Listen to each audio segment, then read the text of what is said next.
everybody, welcome back to the channel. This week I have two very, very good friends of mine, John and Rochelle. You all get to meet them very, very soon. We're going to be talking a little bit about our experiences. Y'all know it's really informal. Just keeping it conversational, dropping some knowledge here as we can. But let's go ahead and start with some brief introductions. And I shouldn't say brief. Y'all can take as long as you want. But just give me your name and, because we're all math people, your favorite math thing. It could be a quote, an equation, a topic. It can be a math thing. You came prepared, didn't you? You came ready. Let me see. My name is John, and I think my go-to math thing has to be pi, because I have a tattoo of pi on my foot that was done by a friend who had never done a tattoo on a person before. And I was just in that space where I said, you can practice on me. And so now I have a tattoo of pi on my foot. Wait. I kind of want to see this tattoo. What? I didn't even ask, but I was like, hey. Nobody wants to see my feet. No, nobody wants to see that. Right, so hi, everybody. My name is Rochelle. I think for me, I really just love solving equations. And I feel like I can't say pi after you just said pi. So I feel like solving equations, you can like really use that in almost in everyday situations and stuff. And I like when I was teaching, I used to love doing like shopping questions and stuff when it comes to solving equations. So for my math nerd self, I would say solving equations is like my favorite. Just kind of starting generally, I'd like you both to talk about your experiences being the only blank, whatever you want to fill in there, the only Black person, white person, man, woman in a space, and what that feels like for you, and then what you think other people in the room are thinking about when you're in that space, and then how that affects things for you. I think for me, whenever I'm in a space as a Black woman, I definitely think like I have to, sometimes I could be myself, and then other times I feel like I do have to put on another persona just to make sure that, some of the things that people may think of a Black woman, I'm not portraying that, because I don't want to be like another adding on to the statistic or anything like that. And I also feel like there's a lot of times where I have to feel like I'm overcompensating for certain things. And there has been situations where I feel like I am comfortable because some of the people are knowledgeable about some of these things, so they do make you comfortable. But I think a lot of times people don't think about certain things like that, like certain microaggressions that can happen or whatnot. And sometimes it's uncomfortable. You know, I'm a happy-go-lucky person. I'm always going to smile. I'm always going to like be positive and everything like that. But I think sometimes it could be draining, living in my skin sometimes. But yeah. And sometimes you don't notice some of the things that happen in those spaces until you go back home and you realize like, oh, wow, this person said that. And it's just like, wow, I would never expect that. But yeah. When we get to the portion, because what you were saying about microaggressions, I think is really important, because we're all socialized. The training is coming in handy. We're all socialized to believe certain things, and even though we may not even notice it at first, it comes out in things that we say that we might not even be trying to be mean, or we might not be trying to be offensive, but we say things from, what we've been taught to believe about groups of people to our friends, or people that we want to be our friends, or people we're just around for whatever reason, that ends up hurting them.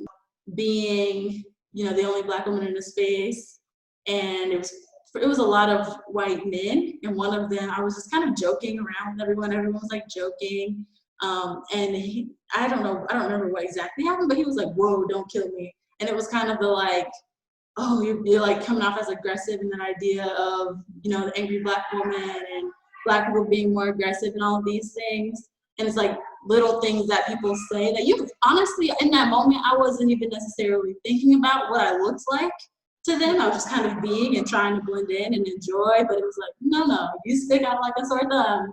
We're going to remind you of that. But Man, that was tough, Rochelle. It's like, you'd think that like hearing it, being in conversations and in spaces where we talk about it, like it might get better, and it never does. Like hearing you say that, like it sucks. I hate it. That's just one thing that's on the top of my mind. Oh, look who's here. There it is. Look who's here. Hello. what's Yes, yes. up? It's dark. There we go. Hey, a double feature. Hey, there it is. What's up? Hey, look at Rochelle. Hi I guys. love it. Look at the crew. How you guys doing? Good. Math thing. Whoa. I was not prepared. Okay, hold on. I have to think about my favorite Well, math. one of us, Okay, hello. My name is Jasmine, and my favorite math thing, I really enjoyed trigonometry. I don't know why. I hated learning about like all of the degrees of the circle, but then once it was in my head, I couldn't forget it. That's it. That's all I have. Unit circle. That That is an one. interesting one. Mhm. Okay. My favorite math thing currently, as I have to adult, is exponential functions, because oh my god, if I have to think about all of these percent increases and decreases, looking at my like mortgage rates, literally. I asked them about their experiences being the only blank in a space, and just what that felt like. So being the only Black person, the only Black woman, Black man, white woman. Like what does that feel like for you? I'll kind of hop off of Rochelle here. So I think for me, it's kind of what is so fascinating about your question is that for a lot of white people generally, it's a question that some probably can't answer. Like there are people in their identity development who, when asked that question, haven't had to think about it. And then that's like baked into what privilege is, right? And so that was like kind of my story up until the classroom. I think that for me, I was in spaces that were predominantly white. So any diversity that existed was some form of tokenism, most likely. And so even in those spaces, I was never put into a place where I had to think of myself as an other. Portions of society, specifically portions of white society and white people, who would not have an answer to that question because they have yet to get to a point in their lives in which they've had to confront that. And that is the definition of privilege, right? That is one of the layers of privilege that me as a white person has been able to predominantly live in white spaces and not have to think about what that means, right? Think about what it means to just like be. You said it earlier, Kiana, you were like, I wasn't thinking about me like being and what I was being like. And like Rochelle, you said it too, when you were like, being in my skin and what that feels like is something that I, as a white person, have the privilege of not having to confront. And I think that was my experience for a long time, growing up in predominantly white spaces, where if diversity existed, it was very much so a form of tokenism, and not really true diversity in that sense. So again, I didn't have to think about my identity. Identity was always something other people thought about. But then the classroom was the first time I was confronted with it, to answer your question. The first time that I was the only, white person, in which my classroom was 100% Black and brown students. And I was the only white person, and immediately felt day one, standing in front of the classroom, like I am exceptionally unequipped to do this job because there is so much I don't know. And so for me, it was overwhelming. Like that's the feeling. It was overwhelming. It's like, I can't do this job well because there's so much that I don't know. There's so much knowledge that I'm not equipped with, perspectives and mindsets. So it was a challenging year because of all that. But again, there's still privilege baked into that because, like Rochelle, what you're saying, that's hurt, that's pain, right? And that's not a word I'm using right now. And that in and of itself just shows another layer of privilege that for me, I might use words like overwhelming and uncomfortable, especially when that first happened, like being that only white person in the space. So I think for me, it's kind of been an evolution of never had to deal with it or be confronted by it, went into the classroom, and that's what's kind of changed my perspective over time now, to the point where, you know, I'm walking into rooms and that is the first thing I notice is race. I talk with my fiance about this, you know, a lot, and I'm like, you know, what's the first thing that you notice when you walk into a room? And that being like an indicator of how you identify and like the things that you think about most. And so I think for me, that's kind of how it's evolved over time. Also, I have a friend of mine who he actually lives in Portland, Haitian black guy, Portland. And Portland's like 6% or something like that black, right? And so for him, he's like, he doesn't really see many other black people. He also is a programmer. So like as a software developer, he's like, that's something you do not see in that space whatsoever. And he was down here recently and we were talking about it. He's like, man, he's like, there's one thing you got to help me with. It's like, how do you know so well how to navigate in these white spaces? He's like, I struggle with that. He's like, I don't know how to, you know what I mean? He's like, I am singular in what I do at work, but like in the city that I live in also, like, you know, I don't even know how to navigate some of these things. And sometimes it's like he hears so many of those microaggressions like all the time.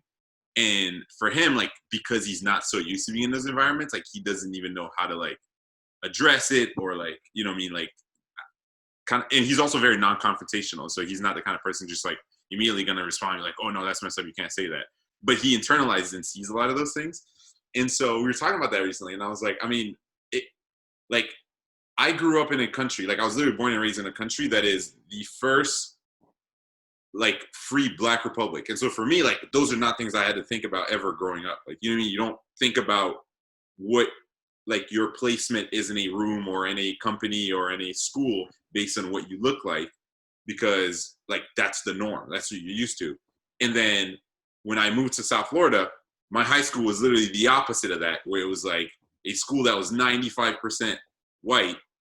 And like the classes that I would, and the interesting thing is too, like the neighborhood I lived in or the people that rode my bus were like primarily black or Hispanic or whatever. But the honors and the advanced classes, like it was literally just, I was the only black guy in there. And so it always felt like, well, I can't think about these things. Like I can't think about the fact that people would be like, you know, you're so well-spoken or you're an Oreo in this class. I was just like, well, I had to adapt in this classroom because I'm the only one and I can't think about that. You know what I'm saying? So like you almost sometimes have to separate that identity and not think about that, you know, setting you apart. You have to try to like assimilate with, you know, like your knowledge, your grades or whatever, to not feel like, yo, I'm not supposed to be here, because you know that there's only one of you. And if you're not supposed to be here, then who is? You know what I mean? Then I came to UF where it was like similar experience. Like UF is a predominantly white school. And so like, it's the same kind of thing. But then like, I think probably after I graduated is when I've started to have more of those experiences where like you think about it more. You know what I mean? That like, oh, okay, like, yes, I know that I'm the token person in this room, but it's like, how does everybody else react around you? So that you start to think about those things more. And then it's like, you know, like you work at a company. And so those are things like interactions you have every day. And so you have to think about that. And it's like, if I'm dealing with something, you know, like I worked with Rochelle in the office, or Kiani in the office, like there are times where like, you know, somebody might say something and like we would look at each other and be like, what? You know what I mean? Like that sounded off. But when you're in a space and it's just you, and then you look around and, you know, like you really can't get somebody who understands the same level that you do what just happened. Even if somebody could be like, you know, like for example, like John being in a room being like, whoa, like somebody just said, and like, that's messed up. And even that is not like him necessarily like feeling and understanding that comment or that statement that somebody made in the same way. You know what I mean?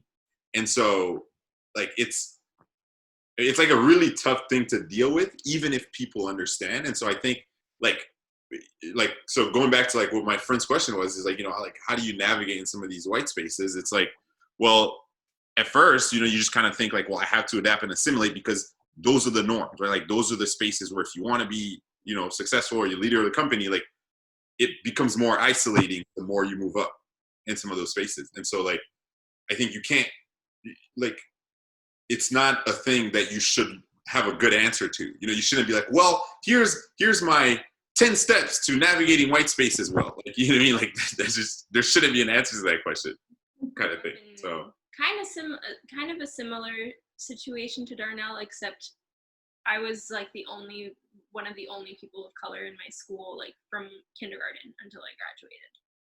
And I think also being like the daughter of an immigrant does another thing to you, you know. You feel really, really lucky to be in that space. Your parents have worked so hard. Like my mom put herself through so much to become an engineer, and my dad became a doctor so that we could afford to live in the nicer area, so I could go to the nicer school. So I felt like I brushed off a lot of comments. I realized in college how many microaggressions I dealt with growing up, because those were my friends, right? Like that's who I grew up around, and I would go to their parties and all of these things, birthday parties, and our families would hang out. And I didn't realize that I was dealing with all of this anxiety from when I was younger because I never felt like I could fit in. And, you know, I was too white to fit in with like the Hispanic kids that I later found out, you know, that I was similar to them. And then I was too Hispanic to be considered white. So it was just a really weird space to navigate in general. But I was fully conscious of like what racism was. So I think that was another thing, is like, to me growing up, I read a lot outside of what they provided to me in school, thanks to my parents. So I understood like racism and empathy and social justice. And so for me, I didn't feel like I had anything to complain about, because the racism that Black people deal with in this country and many other countries is far beyond what I've ever had to deal with. But at the same time, now I'm seeing this space where I'm like, wow, like there were a lot of things that I dealt with growing up that were not okay. And I know that like those people weren't there for me, you know? And I'm seeing that now. So it's an interesting space, and there's so many different angles that I'm seeing of issues that I was raised with. So it was not only just like the community that I lived in growing up and how privileged they were, but also being Hispanic as well. Like we come with our own set of problems in regards to how we're treated in this country. But within our own community as well, there's the whole other factor of colorism that is such a big issue and is something that I understood growing up. But then I started realizing like how much that was affecting my community, and it was closer to home. And it's kind of difficult to navigate, because when it's like your friends and your family, it's very different than when it's your coworker, you know? And so I don't know. I think it's been a challenging time for all of us, obviously. And it's really made me question a lot of how I grew up, the institutions I grew up in, and even up to, you know, I'm graduating from grad school, and how those institutions are supposed to be better and supposed to be more progressive, but are they really? I think a lot of institutions nowadays walk the walk because they're so afraid of being called racist, when really what's the problem is not, you know, the intention of what you're doing, but it's the impact. And I think on top of seeing how it's affected Darnell and like my friends around me who are of color, and Black people who are my friends as well, I think it's something that I've realized in myself ever since I was younger, that there were a lot of excuses I would make for things. Like I realize that now, that there were comments that people would make about me or things like that, that at the time I was like, oh, like they probably don't mean it that way. Like we're just joking around, whatever. But I didn't realize that it's not like the problem is not what they're saying, it's how it made me feel. And I didn't feel like I could speak on that because I felt like I was in such a privileged state compared to how people in my community and Black people are treated in this country. Especially, like I said, some of the stuff that Darnell and Jasmine were saying, especially when you're a minority that's in like honors classes and everything like that, and you're in those spaces and everybody pretend, well, you know, they're your friends and everything like that. They treat you differently than they would treat others, or they'll say different things like, oh, well, you're not oh, you're not like those other Black kids. And, you know, when you're a kid, you're kind of just like, oh, yeah, I'm not like those Black kids. But then when you get older, you realize, like, well, what's the problem? What is the actual problem of being like those Black kids? That's actually, you know, they are closer to me than you guys are. And I think it's just little things like that you don't pay attention to when you're younger. And even like different teachers, like I think about grade school and everything like that, and how the teachers would also say some of the same comments too. And it's kind of unfortunate because they kind of, I don't want to say it's brainwashing, because I don't even think some people notice when they're doing it either. But it makes you change your mindset towards like the people that look just like you. You end up thinking the same way that they may think as well. Like you might say like, oh yeah, they're being lazy, or they're being this and they're being that. When in reality, it's just that these teachers or these other students just don't know how to navigate their spaces and stuff. And yeah. I had other things that I want to say, but I can't think of it right now. Yeah, I feel like it's about to be here. It'll be here for the viewers. About microaggressions being like mosquito bites. And everyone gets mosquito bites, but some people get mosquito bites more than others, and mosquito bites have underlying diseases sometimes. And so it was like, oh, for some people it's like, oh, it's just a mosquito bite. Like, why are you tripping? And then it's like, well, wait. What if you have mosquito bites all up your arm? You're getting a mosquito bite every day, 10 to 15 times a day because of the environment you're in, and people are saying things. Like, if you really think about how in the moment it's like, oh, it's just a little bump, it might be a little itchy, but that's just from one comment at one time, and you don't know what underlying disease you might have from that one mosquito bite, you know? So maybe in that moment when someone's telling me, oh, I'm so well spoken, or oh, I said that so eloquently. Well, okay, yeah, that was a little mosquito bite. It's itching a little bit, but now there's this underlying thing that's flowing through my veins. I'm now thinking about, well, wait, what does that mean for my sisters? What does that mean for other Black women? Do they not speak eloquently? Now do I have to work extra hard to think about how I speak in certain spaces? And when I'm navigating spaces, I can't just be in that space. And like Rochelle was saying, you have to really work hard to now you're, in your mind, you're defining a whole group of people as something based on a comment made by someone who probably didn't even think that deep into it. So all of this, tying all of this into interracial friendships, intercultural friendships, relationships, all of that, I personally do not believe you cannot be in I don't believe you can be in a healthy interracial or intercultural, whatever friendship or relationship without educating yourself. What is on my mouth? Educating yourself about the background and the history and the systems that are in place for whoever you're in that friendship with. Like, y'all might be able to say this better than I can, but I don't think that I, as a Black woman, could be in a friendship with someone who doesn't fully see me and my experiences on a day-to-day basis. And I've recently began studying about Native and Indigenous people in America, but in the lands that we occupy and treaties that exist that have been basically wiped away from history, and it's like almost erasing, because people are still here. People still remember and still experience the trauma of what the Europeans did when they came over here and just stole things, stole land, and killed people. And there were boarding schools where children went missing and were dying. I don't think that I could be in a healthy friendship with a Native or Indigenous person without knowing those things and thinking about how that affects their experience today. You know, and I, as a Black woman, I just don't feel like I could be in a friendship where someone didn't fully see me and my experiences.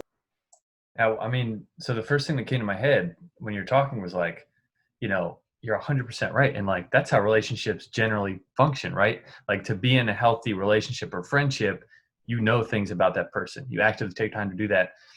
But here's the problem, is that white people for so long have been privileged enough to not have to do that work, because everything, all the people that are around me, all the things we do and talk about are the same. We share those already.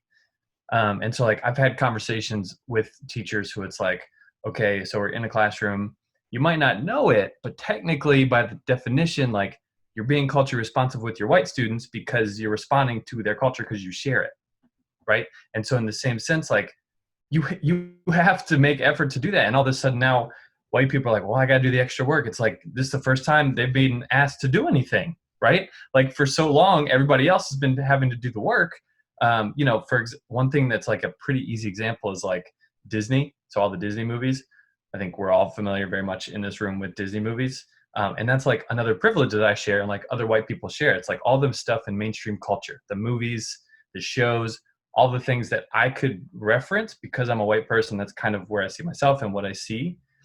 You all would probably catch those references, but then on the flip side of that, there might be references that you all know that I don't, right? Because I haven't been privy to that. I haven't been proximate to that. And I haven't made the efforts and intentions to do so. And so I think for me, you know, you saying that is 100% correct and validating because it's like, well, you know, you have to put in that effort and time. Luckily for you, that's another layer of privilege for me where I haven't ever had to do that, right? And so now white people are being asked to be in these spaces where it's like, actually, you need to make some effort too, because you've up to this point, you haven't made any.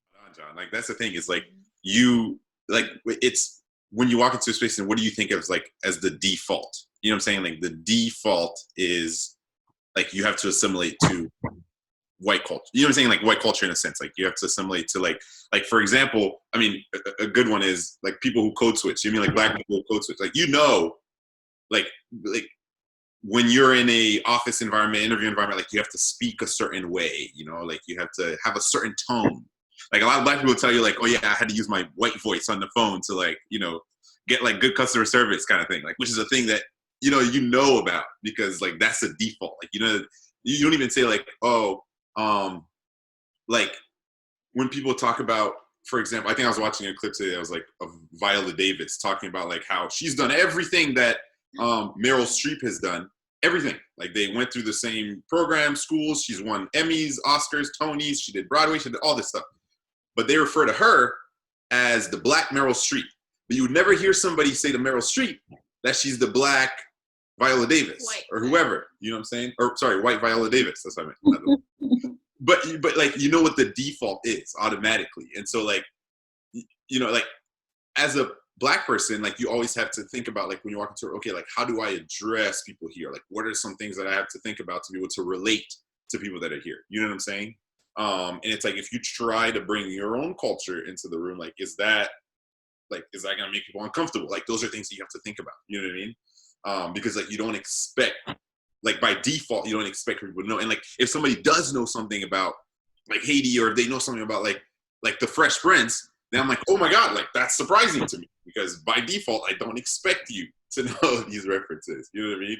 Yeah, I'm honestly in my head, it makes me want to ask the question, like I see 4 squares here, right?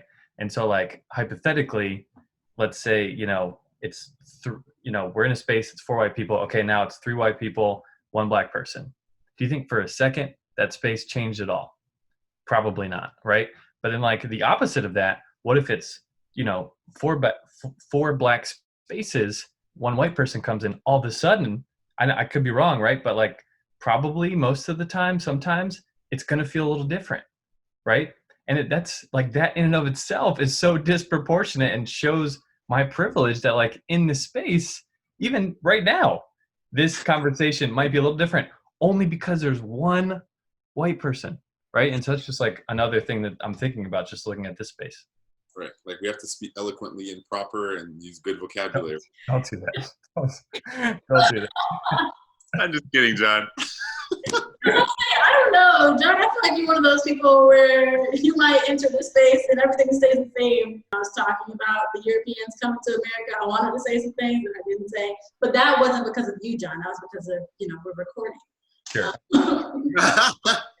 Thing I want to ask before I let you all go, because we've been on here for a minute.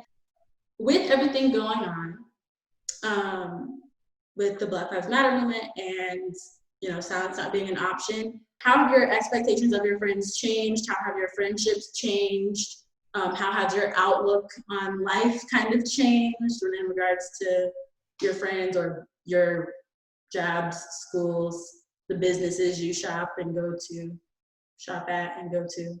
So I think for me, I feel like a lot has changed for me in terms of like my relationship with other people who are not Black or who are not minorities. Some of the relationships have kind of stayed the same and some of them have changed. And I think part of the reason is I feel like in a moment like this, when you see a specific group that has been targeted, and for some people, maybe in their eyes, they never saw that a group was targeted or anything like this, or anything like that. But now that the media is so heavy where you're actually seeing some of the injustice, if you're pretending like you don't see it, or if you're not checking in on me as a friend, I feel like that relationship is kind of done in a way. And I also feel like I've given people enough time to check in as well.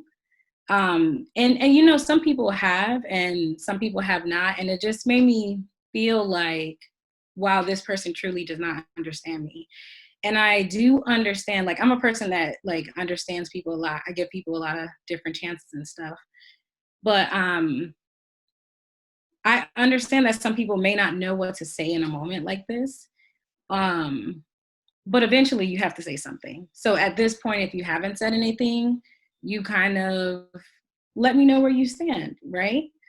And I also feel like the old version of myself has been very like tolerable in terms of certain things that have gone on, or sometimes I would always try to find a way to educate somebody on some of the things that they should not say or on my culture. But I've gotten to a point where I'm not doing that. Like I really am not. I will do it unless I like the only way I will do it is if I see the person putting in the effort. Like it's draining. Like it's draining being certain people's friends because it's just like I have to constantly try to tell you how to treat me as a person so that I can feel equal. And if I have to do that all the time, I don't think that you're a real friend. I'm just saying that I feel like my friendship levels with certain people have changed. And I've also gained some new people too. So I'll say that. Well, I'll tell you one thing I did realize though is like it depends also on like what your levels are, right? In terms of like who's your friends, who's your acquaintances, like who's this and who's that, right?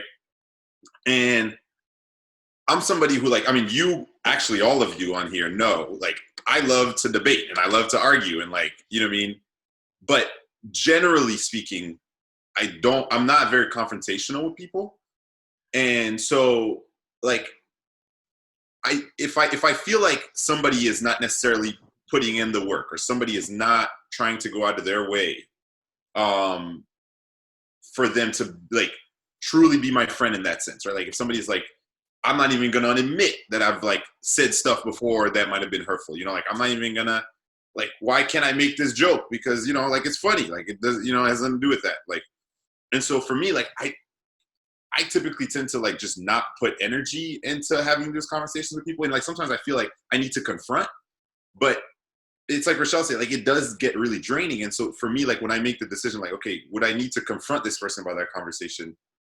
There are times where I'm like, I probably should just steer away and just not invest my energy into that. But there are times where it's like, I feel like I've put equity into this friendship and it's not meaningless. You know what I mean? Like, even though like we probably have never talked about anything that's related to race, which is kind of crazy to think about. But like, you know, like I only talk to this person about like video games. Like we only play FIFA together. And so for me, like that's a really good friend of mine. And we talk about all these other aspects of life. And so like I have all this equity in this friendship. And like it's definitely not the easiest thing to just think like, okay, if you don't automatically now like start saying Black Lives Matter or start posting or start doing some kind of work, that I now like think that you like, it's not like I think that you're like you don't care about me or you're less of a friend, but obviously that you have blind spots, right? And so like I think it's still and I mean I'm still navigating this, and like I don't think it's the easiest thing in the world to just be like, okay, like should I just stop being friends with this person, or should I try to confront them about it, or should I try to like, you know, just keep our friendship as it was and just try to compartmentalize and separate it, which is very hard to do. And so I don't know. I mean, it's still something I'm like, yeah, like I can tell you. I mean, it is draining to think about, right? Like it is draining that you have to. So it's I think it's like an everyday. How do I feel that day? Of I'm very like wishy-washy because I'm definitely the kind of person who's more confrontational. Like I will say that. I'm more confrontational, but I also have this like crippling fear of change, of like these people that have been in my life for a really long time, and like now there's this information that I didn't know was there, and now I have to make a decision. And it's almost like a crutch. So I don't know, it's really difficult, and there's also different gravities to who these people are. There are some people who were closet racists, and so I'm like, oh, okay, that one's easy to cut off. But then there's like the people who didn't really check in on you because they didn't know what to say, kind of like what Rochelle was saying, and at some point it's really exhausting to have to explain to that person why they should be speaking up in general, because I think there has been a fault of the Hispanic community, not entirely, obviously, but there are people in the Hispanic community who don't stand up for people who are Black. And I'm not one of those people. Like, I can't just stay silent about it. But I also understand I can't just like, if something comes to me, I can't just be like, oh, well, just talk to Darnell about it. Like, he's probably getting messages like this all the time. He's dealing with so many other feelings. So I find myself sometimes being in the messenger mode of like, okay, Darnell can't talk right now, but let me try to handle this situation. And so it's like, it's a very strange situation, and it definitely has affected a lot of my relationships, I think. I don't know, it's just things have been different. And even like with my family as well, like things have been challenging because it's the same thing of like, okay, are you actually going to show up? Like these are things that you've taught me, and I'm part of this family, and we've discussed in living rooms for years, but now that we're actually here, what are we going to do about it? And on top of that, I'm the only person in my family who dates someone who's Black. So it's like, it's been an interesting situation too about navigating how I was always like, a sensitive child growing up. But it was because I was more empathetic. And now that we're here, it's like, okay, well, maybe you feel that way because Darnell's Black. And I'm like, well, maybe I feel that way because it's wrong, So I don't know, just very interesting relationships that I've been trying to kind of navigate. And I think that happens also with the BLM movement, where there are a lot of minorities who are in more privileged positions, but we don't understand completely the pain because we're not Black. But like, we have an overflowing amount of empathy. So just because we feel bad about this situation doesn't make us more or less sensitive, if that makes sense. So it's like, I think there are a lot of people who think that if your friends or your family is Black, if they're Black, then of course you care. But why are you caring if it doesn't affect you? And it's like, no, you're allowed to care about other people who are different than you. You're allowed to be human, and you should be listening to those things instead of just dismissing them because it doesn't affect your life. Actually make the connection, because it's like, Darnell, you said something earlier where it's like, okay, you cognitively understand what just happened when you're talking about like being in the office to be able to look at somebody, like even when you're with someone that can cognitively understand, like me, right? I will never actually truly ever understand at that level, right? Because of that privilege, because of who I am. So it's like, I have to name and like actively name as a white person that while it might be cognitive and like I can understand it, I can never actually truly understand. So that's the connection I'm making with what you're saying, Jasmine. No, I mean, this is great. Thank you for opening up this space, because it's a lot of conversations that need to be had on a broader scale, but it's like you need to have these little conversations here and there, I think, even as an outlet. You know what I mean? thank you all so very much for giving me your time and talking to me about, you know, your personal experiences. My family started playing the movies again, loud in the background. So YouTube family, you know, y'all know how it is. But love y'all. Y'all are amazing. Thank you so very much. And I'm not sure what's next on the series, but stay tuned. It's going to be fun. We're going to continue